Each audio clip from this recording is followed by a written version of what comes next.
Hey, Dan with Guardian Mold Prevent. Wanted to take a look with you at a basement located in Olympia Fields, Illinois. And as you can see, this basement is actually quite a disaster.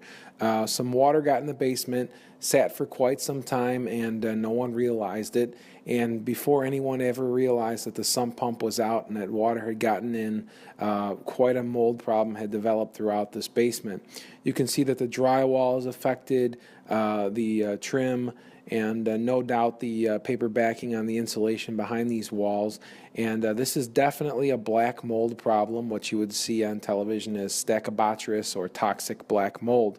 Now, when we walk into a space, we try to classify things into three categories. First, porous material. So we got drywall, trim, insulation, pressboard, paneling, items that are porous.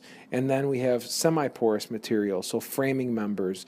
And then lastly, in a basement especially, the concrete products would be the foundation, wall, and floor, and those are non-porous materials. Now we classify those so we can put together a scope of work, which normally would entail setting up containment to keep the space contained from the rest of the living space. We then put in an air scrubber or a negative air machine, which runs all the air through HEPA filtration and creates negative air pressure in the workspace. We then remove and discard all the porous materials. We bag them, tie the bags. We remove them properly and dispose of them in the right manner. And then we treat all the semi-porous and non-porous surfaces that remain with a biocide. We then physically scrub them down, HEPA vacuum them, and prepare them so that we can put on an acrylic-based mold-resistant coating.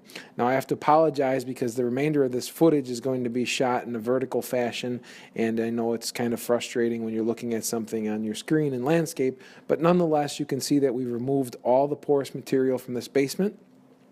So the drywall, trim, insulation all came out, and then once we were down to semi-porous and non-porous surfaces, which again are your wood framing and foundation concrete products, then we scrubbed everything down with a biocide, which is a product that kills mold on contact, and then we applied an acrylic-based mold-resistant coating.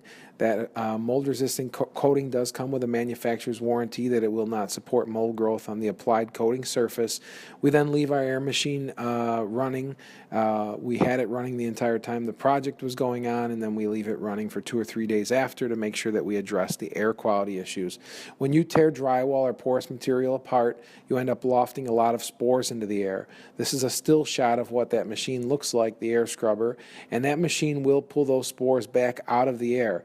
This is the #1 item that will set a certified and insured mold remediation contractor apart from Joe Handyman, because we don't just rip out the mold and leave you with clean surfaces.